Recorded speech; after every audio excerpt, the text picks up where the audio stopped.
Bismillahirrahmanirrahim. Assalamualaikum warahmatullahi wabarakatuh. Pada hari ini saya sedang berada di tengah kota Jimbaran. Saya sedang berada di Nindi Shop, di mana Nindi Shop ini menjual pakaian untuk kaum wanita. Baik, pada kesempatan kali ini kita akan membahas fungsi yang konseling dan cita-cita.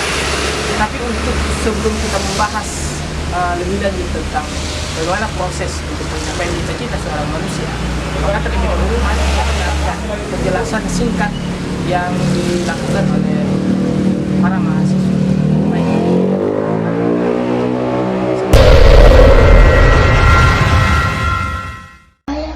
Hai para sahabat Karsel di mana saja berada. Sebelum kita lanjut video ini, mohon di subscribe, karena subscribe, like, dan komen gratis. Mari kita lanjut. IBK di dalam mewujudkan cita-cita manusia, yakni dengan memberikan bimbingan karir di sekolah kepada siswa yang berfungsi sebagai langkah awal untuk siswa untuk mengenal, mempersiapkan dan merencanakan masa depan yang berhubungan dengan pekerjaan.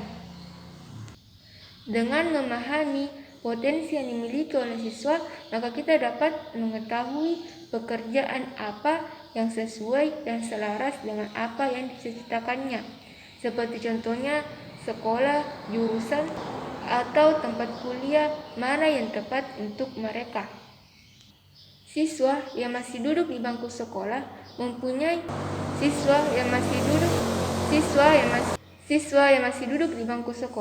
mempunyai peluang besar untuk mempersiapkan diri untuk mencapai kesuksesannya di masa depan. Hal ini tidak lepas dari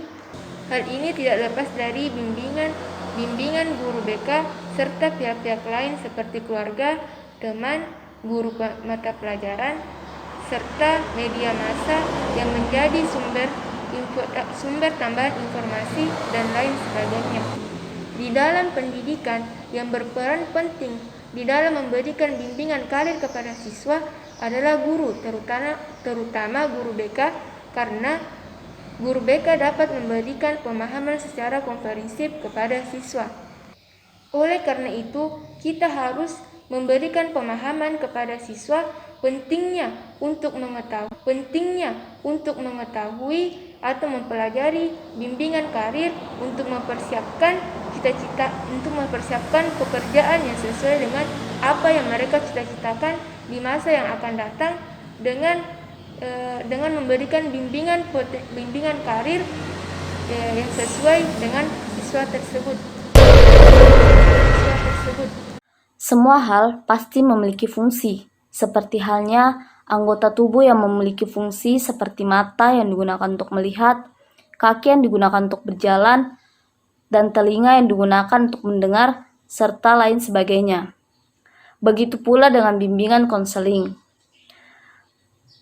Sesuai dengan pengertian dan prinsip-prinsip bimbingan konseling, berikut fungsi dari bimbingan konseling. Yang pertama, yaitu fungsi pemahaman.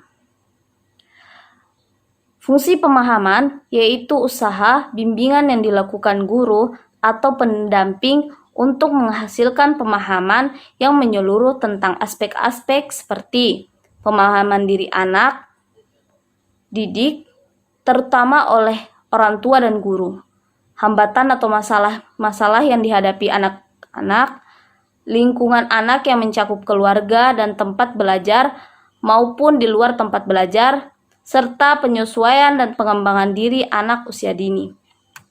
Yang kedua, yaitu fungsi pencegahan, merupakan usaha bimbingan yang menghasilkan tercegahnya anak dari berbagai permasalahan yang dapat mengganggu, menghambat, ataupun menimbulkan kesulitan dalam proses perkembangannya. Yang ketiga, yaitu fungsi perbaikan, merupakan usaha bimbingan untuk memperbaiki berbagai hambatan atau kesulitan yang dihadapi anak, seperti anak yang kurang bersosialisasi. Guru dapat meminta dukungan teman-teman sekelasnya untuk mengajaknya bermain bersama. Selanjutnya yaitu fungsi pemeliharaan dan pengembangan. merupakan usaha bimbingan yang menghasilkan terpeliharanya dan berkembangnya berbagai potensi dan kondisi pasif anak didik dalam rangka perkembangan dirinya secara mantap dan berkelanjutan. Yang kelima, fungsi penyaluran merupakan usaha bimbingan dan konseling untuk mengenali anak didik secara perorangan, yang selanjutnya memberikan bantuan menyalurkan ke arah kegiatan atau program yang dapat menunjang tercapainya perkembangan yang optimal. Yang keenam, yaitu fungsi pengentasan. Ini merupakan usaha yang dilakukan untuk mengatasi masalah melalui pelayanan bimbingan dan konseling. Yang ketujuh, fungsi penyesuaian merupakan usaha bimbingan untuk membantu peserta didik memperoleh penyesuaian diri secara baik dengan lingkungannya. Yang kedelapan, fungsi advokasi. Fungsi advokasi ini itu merupakan usaha bimbingan dan konseling untuk menghasilkan pembelaan terhadap peserta didik dalam rangka upaya pengembangan seluruh potensi secara optimal.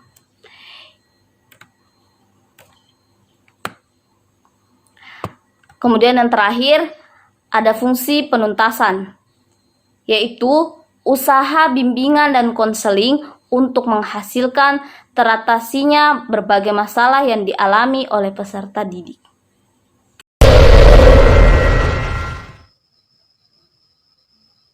Baiklah, saya akan melanjutkan materi dari teman saya.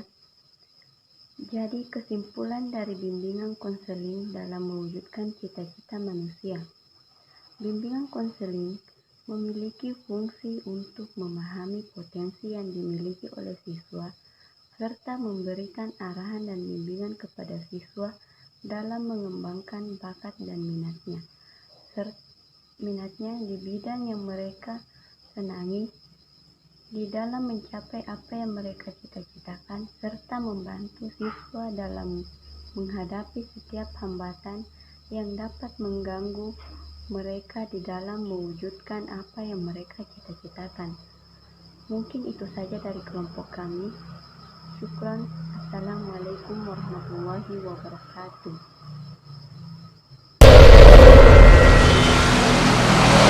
Baik, itulah tadi pembahasan singkat yang dibawakan oleh mahasiswa, di mana pembahasan tersebut memberikan sebuah pemahaman tentang bagaimana pentingnya, betapa pentingnya bimbingan konseling terhadap kita semua sebagai seorang yang melakukan sebuah proses pencapaian cita-cita.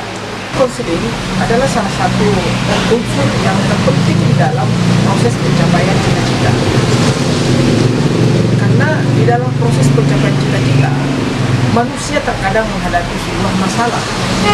Dalam menghadapi masalah inilah, sehingga manusia membutuhkan sebuah bimbingan atau konseling yang dilakukan oleh orang-orang yang profesional di dalam mencari solusi dari setiap masalah. Apabila masalah ini tidak mencapai sebuah solusi dalam pencapaian dalam proses cita-cita, maka akan mengalami sebuah kegagalan atau paling tidak akan mengalami keterlambatan dalam proses pencapaian cita-cita. Sehingga dengan demikian, bimbingan konseling ini adalah unsur yang paling terpenting di dalam pembenahan atau mengantisipasi atau mencari solusi dari setiap masalah yang sedang dihadapi. Mahasiswa misalnya, mahasiswa adalah seseorang yang melakukan sebuah proses pencapaian cita-cita. Sehingga dengan demikian, di dalam proses pencapaian cita-cita, mahasiswa terkadang menghadapi sebuah masalah belajar misalnya. Sehingga oleh karena itu, ketika mahasiswa menghadapi masalah-masalah di dalam proses pencapaian cita-cita, maka dibutuhkan sebuah bimbingan konseling agar mahasiswa itu keluar dari masalah-masalah yang sedang dihadapi.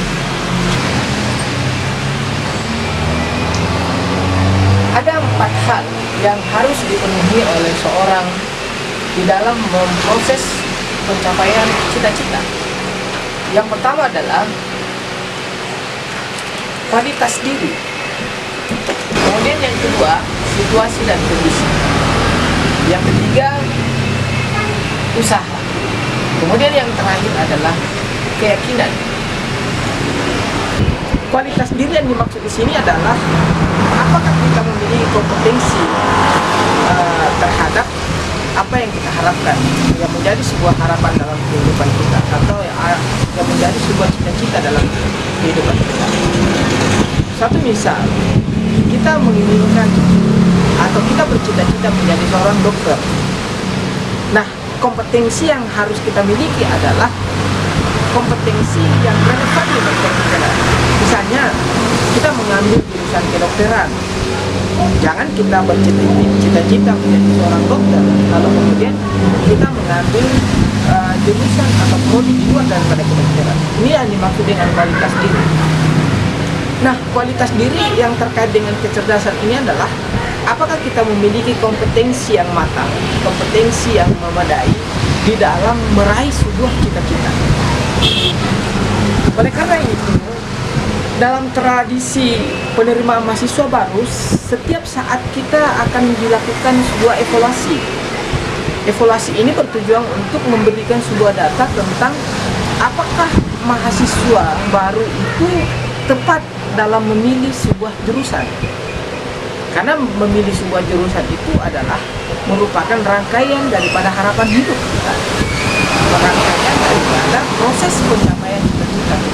Jadi di dalam memilih sebuah jurusan di sebuah perguruan tinggi, kita harus berpikir secara matang. Kita harus mengukur kompetensi kita. Kita harus mengukur kualitas diri kita.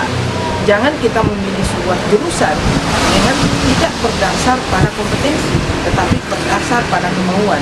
Nah, ini akan menjadi sebuah masalah di dalam proses pencapaian cita-cita ketika kita tidak mengukur kualitas diri kita, lalu kemudian kita mengambil sebuah langkah di dalam berproses untuk mencapai sebuah cita-cita kita ini.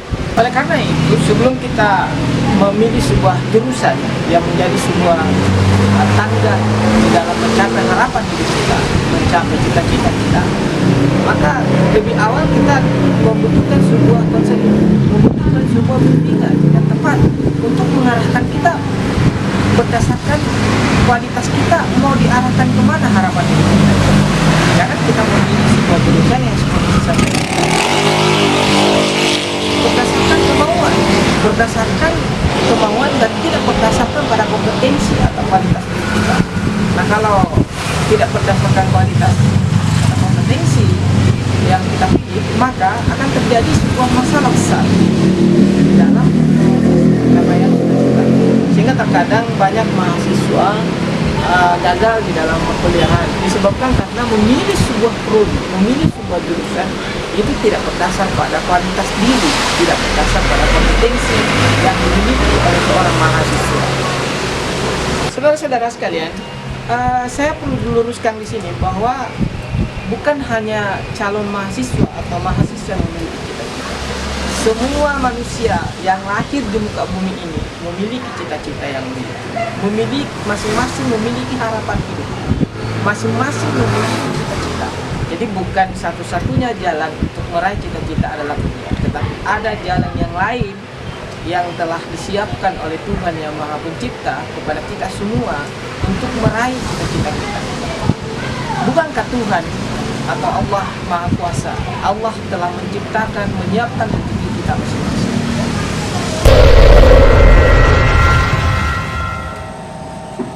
Unsur kedua dari penunjang pencapaian cita-cita adalah unsur kondisi dan situasi. Unsur kondisi dan situasi ini dibagi beberapa bagian. Yang pertama adalah kondisi ekonomi, situasi kesehatan atau kondisi kesehatan, kondisi lingkungan, kemudian kondisi orang tua.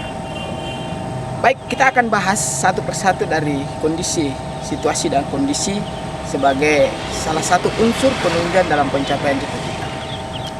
Yang pertama adalah kondisi ekonomi. Di dalam mewujudkan cita-cita kita membutuhkan sebuah pengorbanan yang sangat luar biasa. Yang pertama adalah ekonomi. Nah, di dalam menuntut ilmu pengetahuan, baik formal maupun non formal, itu membutuhkan pembiayaan yang sangat besar. Orang kuliah misalnya, orang kursus misalnya, orang melakukan sebuah proses pencapaian cita-cita, itu membutuhkan sebuah pembiayaan yang luar biasa. Terkadang orang gagal di dalam mencapai cita-cita disebabkan karena faktor ekonomi. Ada yang putus sekolah disebabkan karena faktor ekonomi. Ada yang gagal dari segala aspek kehidupan, itu disebabkan karena faktor ekonomi. Kemudian kondisi atau situasi dan kondisi yang kedua adalah situasi kondisi lingkungan. Di dalam pencapaian atau proses pencapaian cita-cita, kita harus memahami dan mengetahui kondisi lingkungan di mana kita berada. Terutama anak-anak kos. Mahasiswa yang kos harus lihat situasi dan kondisi lingkungan di mana Anda berada. Kalau lingkungan tidak memungkinkan untuk pencapaian cita-cita kita, maka kita harus tinggalkan lingkungan itu. Misalnya kalau kita tinggal di suatu daerah yang masyarakatnya dominan peminum, dominan melakukan sesuatu yang sifatnya immoral, maka harus kita tinggalkan. Karena mau tidak mau kita akan paling tidak kita akan dihalangi oleh situasi dan kondisi lingkungan yang seperti itu. Kemudian ketika kita berada pada lingkungan yang masyarakatnya sering dan selalu melakukan yang melanggar moralitas, maka secara otomatis akan menghalangi proses pencapaian cita-cita. Kondisi atau situasi kondisi kesehatan di dalam proses pencapaian cita-cita, misalnya kuliah, misalnya memburu karir, itu membutuhkan kesehatan yang matang. Kita tidak boleh sepelekan kesehatan di dalam proses pencapaian cita-cita. Karena kadang ada orang yang gagal di dalam meraih cita-cita, itu disebabkan karena kesehatan. Ya, misalnya kita mau ambil analis kesehatan, misalnya D3 analis, D3 teknologi laboratorium medik atau yang sifatnya kesehatan, itu dibutuhkan sebuah kondisi kesehatan yang baik. Sehingga tidak heran kalau misalnya kita masuk di perguruan tinggi, itu dites kesehatan. Karena kesehatan ini atau situasi dan kondisi kesehatan ini adalah salah satu unsur terpenting di dalam pencapaian proses pencapaian cita-cita. Ya. Kemudian situasi orang tua. Nah, orang tua di sini adalah orang yang ada tokoh yang sangat berperan penting di dalam dalam proses pencapaian cita-cita seorang anak. Sebab karena kalau tidak ada orang tua yang menunjang di dalam proses pencapaian cita-cita, maka yakin dan percaya kita akan mengalami sebuah hambatan di dalam proses pencapaian cita-cita. Coba lihat, tengok teman-teman yang broken home misalnya, yang tidak digubris oleh orang tuanya misalnya, mereka akan mencapai cita-cita tetapi terkadang mengalami sebuah hambatan yang sangat besar. Ya, bukan berarti tidak mencapai cita-cita, mungkin cita-cita yang lain mereka akan capai, tetapi mereka akan menghadapi masalah besar ketika orang tua tidak mendukung dalam proses pencapaian cita-cita itu. Oleh karena itu situasi dan kondisi dari aspek orang tua ini perlu sangat diperhatikan. Tapi ingat, kondisi dan situasi orang tua bukan karena dari aspek materi semata, tetapi dukungan. Bukankah kita diajarkan oleh agama kita masing-masing bahwa doa orang tua mustajab terhadap anaknya. Lihat kasus maling kundang, legenda maling kundang. Kemudian banyak contoh-contoh yang bisa kita lihat dari faktor orang tua di dalam mendukung proses pencapaian cita-cita anak-anak mereka. Selanjutnya adalah unsur yang ketiga. Tadi unsur kedua adalah situasi dan kondisi yang dibagi menjadi beberapa bagian. Kondisi ekonomi, kondisi lingkungan, kondisi kesehatan, kondisi orang tua. Kemudian unsur ketiga dalam menunjang proses pencapaian cita-cita adalah usaha. Nah, ini kita harus berusaha. Nah, kalau misalnya kita bercita-cita jadi seorang dokter, maka kita harus berusaha, belajar. Itu salah satu bentuk usaha kita sebagai seorang pelajar untuk mencapai cita-cita itu adalah belajar. Jangan biarkan kita malas belajar, jangan biarkan kita ogah-ogahan belajar. Kalau orang yang belajar yang malas belajar, yang ogah-ogahan belajar, ini masalah yang sedang dihadapi oleh orang itu dalam pencapaian proses pembelajaran. Karena usahanya tidak maksimal. Oleh karena itu, usaha ini adalah salah satu unsur yang menunjang di dalam proses pencapaian cita-cita. Sekalipun ekonomi mapan, kesehatan bagus, orang tua mendukung, kita berada pada lingkungan yang baik-baik, lalu kemudian kita memiliki kecerdasan yang baik, tetapi kalau kita tidak berusaha, yakin dan percaya, pencapaian cita-cita itu tidak akan bisa terwujud. Ini menjadi sebuah masalah buat kita, orang yang sedang berproses pencapaian cita-cita. Kemudian unsur yang paling sangat penting adalah keempat, unsur keyakinan. Sekalipun kita memiliki kualitas yang baik, berada pada situasi dan kondisi yang menguntungkan, lalu kemudian kita sudah berusaha, tetapi ketika kita tidak yakin dalam semua unsur itu, maka kita tidak akan maksimal mengeluarkan potensi kita di dalam proses pencapaian cita-cita kita. Karena kenapa? Kita tidak memiliki keyakinan dalam apa yang kita usahakan. Dalam proses pencapaian cita-cita kita tidak yakin, maka ketidakyakinan kita itu melemahkan di dalam proses pencapaian cita-cita, membuat kita tidak bersemangat, membuat kita tidak termotivasi untuk mengejar cita-cita kita kalau kita tidak memiliki keyakinan di dalam diri kita. Oleh karena itu, keempat unsur ini diikat oleh keyakinan. Maka benarlah yang disampaikan bahwa di dalam pencapaian cita-cita itu ada beberapa unsur yang harus kita yakini, yang harus kita miliki. Yang pertama adalah kecerdasan. Kemudian yang ketiga adalah hubungan manusia dengan manusia yang lain. Karena kalau tanpa ada hubungan manusia dengan manusia lain, antara pelajar dengan dosen, antara mahasiswa dengan dosen, antara pelajar dengan guru, maka yakin nampaknya tidak akan tercapai cita-cita kita. Kemudian yang ketiga adalah sosial. Kemudian yang keempat adalah spiritual, keyakinan. Inilah penjelasan singkat yang kita sampaikan pada hari ini tentang bimbingan konseling, fungsi bimbingan konseling dalam mencapai cita-cita manusia. Saya kira cukup sekian penjelasan singkat pada saat sekarang ini. Tapi jangan lupa subscribe-nya agar supaya channel ini bisa berkembang. Terima kasih, kurang lebihnya. Assalamualaikum warahmatullahi wabarakatuh.